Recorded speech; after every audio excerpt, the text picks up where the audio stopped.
সুপ্রিয় দর্শক, আসসালামু আলাইকুম। প্রিয় দর্শক, আজকে আমরা আপনাদের সামনে নিয়ে এসেছি একটা পেঁপের চারা জাত টপ লেডি, সুপ্রিম সিডের। টপ লেডি বাংলাদেশের সব থেকে পপুলার এবং জনপ্রিয় জাতের মধ্যে একটা। তো এই জাত সম্পর্কে নতুন করে আলোচনা করার কিছু নেই। প্রিয় বন্ধুগণ, দীর্ঘদিন বলতে প্রায় 2 মাসের উপরে শৈত্যপ্রবাহ চলল। অতিরিক্ত খরা, রৌদ্রের তাপের কারণে অনেকেই চাষাবাদ করতে পারছিলেন না। বিগত কয়েকদিন যাবৎ আবহাওয়াটা অনুকূলে চলে এসেছে। এই মুহূর্তে যারা ভাবছেন যে পেঁপে চাষ করতে পারেন, আমাদের কাছে চারা মজুদ আছে। আমার পিছনে দেখতে পাচ্ছেন মোটামুটি ডেলিভারি দেওয়ার উপযোগী চারা। এই যে আমার হাতে দেখেন, এটা অলরেডি 6 ইঞ্চি 6.5 ইঞ্চি হয়ে গেছে। তো এটা হলো মাটিতে লাগানোর জন্য মোটামুটি প্রস্তুত হয়ে গেছে। তারপর আমার পিছনে দেখতে পাচ্ছেন আরও ছোট সাইজ আছে, তার থেকে ছোট সাইজ আছে। মোটামুটি যারা বর্ষার আগে ভাবছেন যে পেঁপে চাষ করবেন, তারা আমাদের সাথে যোগাযোগ করতে পারেন। আমরা মোটামুটি সারা দেশেই চারা সরবরাহ করে থাকি। তো টপ লেডির গুণাগুণ সম্পর্কে আপনারা জানেন সবাই, তারপরেও না বললেই নয়, একটু বলি আমি। টপ লেডিটা একটা গাছ থেকে মোটামুটি একটু যত্ন করলেই সর্বনিম্ন 100 কেজি ফল হারভেস্ট করা সম্ভব, এবং দীর্ঘদিন ভরে টপ লেডিটা হারভেস্ট করা যায়। ফল দিতে থাকে, ছোট গাছ থেকেই ফল আসে এবং দীর্ঘদিন ফল দেয়। আমার হাতে দেখতে পাচ্ছেন যে টপ লেডির একটা প্যাকেটের গায়ে দেখতে পাচ্ছেন যে একটা ছবিও দেওয়া আছে যে প্রচুর ফল ধরে আছে।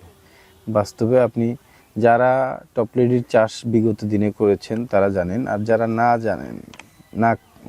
যারা করেননি তারা দেখিয়েন যারা টপ লেডির চাষাবাদ করেছে, এদের বাগানে গিয়ে একটু দেখবেন যে আসলেই সুপ্রিম সিড গাছের যে ছবিটা দিছে এটা আসলে কি ভুয়া ছবি, এডিট করা ছবি, নাকি আসলে সত্যি এরকম ফল হয়।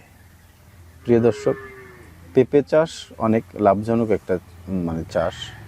পেঁপেটা দুইভাবে বাজারজাত করা যায়, একটা হলো সবজি আর একটা হলো পাকানো। প্রিয় দর্শক, বাংলাদেশের প্রেক্ষাপটে এই বছর আমার জানা মতে পাকা পেঁপে 50 টাকার নিচে আসেনি কেজি, এবং সবজিও 20 টাকার নিচে পেঁপের কেজি আসেনি। তা আপনারা যদি কাঁচা হারভেস্ট করেন, সেই ক্ষেত্রে দেখা যাবে যে একটা গাছ থেকে 2 থেকে 250 কেজি পর্যন্ত পেঁপে হারভেস্ট করা সম্ভব। কাঁচা কেন বেশি হবে?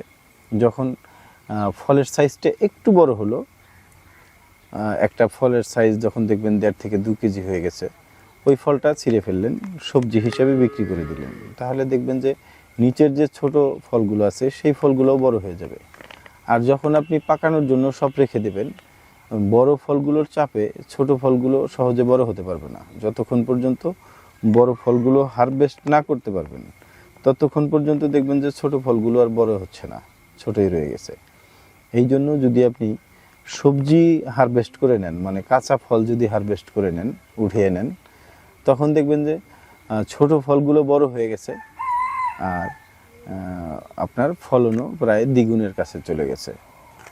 যদি আপনি পাকানোর জন্য সবগুলো ফল রেখে দেন গাছে, সেই ক্ষেত্রে দেখা যাবে যে আপনার একটা গাছ থেকে হয়তো 1 থেকে 150 কেজি ফল আপনি পাবেন, পাকানো ফল। আর যদি মনে করেন যে না, আমরা এখানে কাঁচা ফলটাও উঠাবো, সবজি হিসেবেও আমরা কিছু বিক্রি করব, বাজার ভালো আছে, তাহলে সবজি বিক্রি করলে ক্ষতিগ্রস্ত হব না, তাহলে আপনি সবজি উঠাবেন। সবজি যদি উঠান, দেখবেন যে আপনার একটা গাছ থেকে 2 থেকে 250 কেজি ফল চলে আসছে 1 বছরে। তো প্রিয় দর্শক, বাংলাদেশে এখন সব অঞ্চলেই প্রায় পেঁপের চাষ হয়ে আসতেছে। তো যারা পেঁপে সম্পর্কে জানেন তাদেরকে নতুন করে বলার কিছু নেই, আর যারা জানেন না তাদেরকে বলবো যে সবজি চাষের মধ্যে যদি আপনি সব থেকে লাভজনক বা সব থেকে লাভের সবজি চাষ কোনটা, আমি বলবো যে সেটা নির্দ্বিধায় পেঁপে। তো প্রিয় দর্শক, ভিডিও লম্বা করব না, আমরা অন্য কোনো দিন অন্য কোনো বিষয় নিয়ে বা অন্য কোনো চাষাবাদ নিয়ে আপনাদের সাথে আলোচনা করব। এই পর্যন্ত আমার সাথে থাকার জন্য আপনাদের অসংখ্য ধন্যবাদ। ভালো থাকুন, সুস্থ থাকুন, দেখা হবে আগামী কোনো ভিডিওতে।